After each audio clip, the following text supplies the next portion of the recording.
The US Food and Drug Administration has approved the first pill designed to treat women with a low sex drive.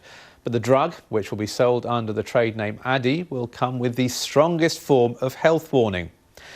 It's proving controversial since trials showed only modest results.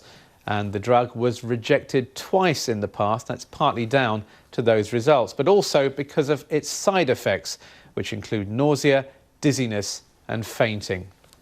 Well, these can be made worse if the drug is taken with alcohol.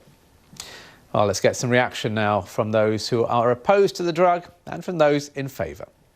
53% of women in the phase 3 clinical trial of Addy actually had an increase in their sexual desire when they were taking the drug. 29% of the women had a decrease in their distress associated with their sexual dysfunction, with their low desire. So in that, if you look at those numbers, this drug is effective at increasing desire.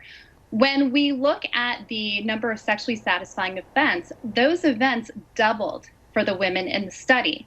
Now, when I sit there with a patient in my office and she tells me because of her HSDD, she feels that she must end the marriage so that her husband can go out and find somebody who works, even though they love each other very much, and she wants to be able to be intimate with them. You see how painful HSDD can be. I treat these women every day. I have a sexual medicine practice at Stanford, and this is the most common problem that I see. There have been no effective treatments that have been FDA approved in the past. This is the first one.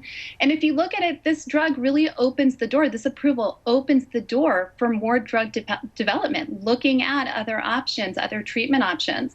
So really, this opens up the discussion for a woman and her clinician about her sexual desire, about potentially HSDD, and it gives a signal to drug companies that they should be looking at development of other drugs in the future. Yeah, the side effects, again, are extraordinary, and it's not just alcohol. There are a lot of drugs with interactions, so that you can't take, for example, diflucan, which is a drug if you have candida of the vagina, infections of the vagina, you can't take that drug.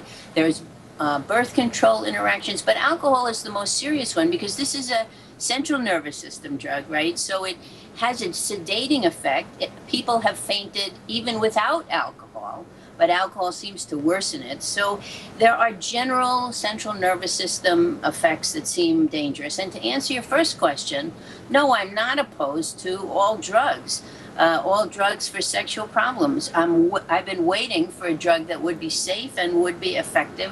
This drug is not that. I'm the leading state sponsor of terrorism.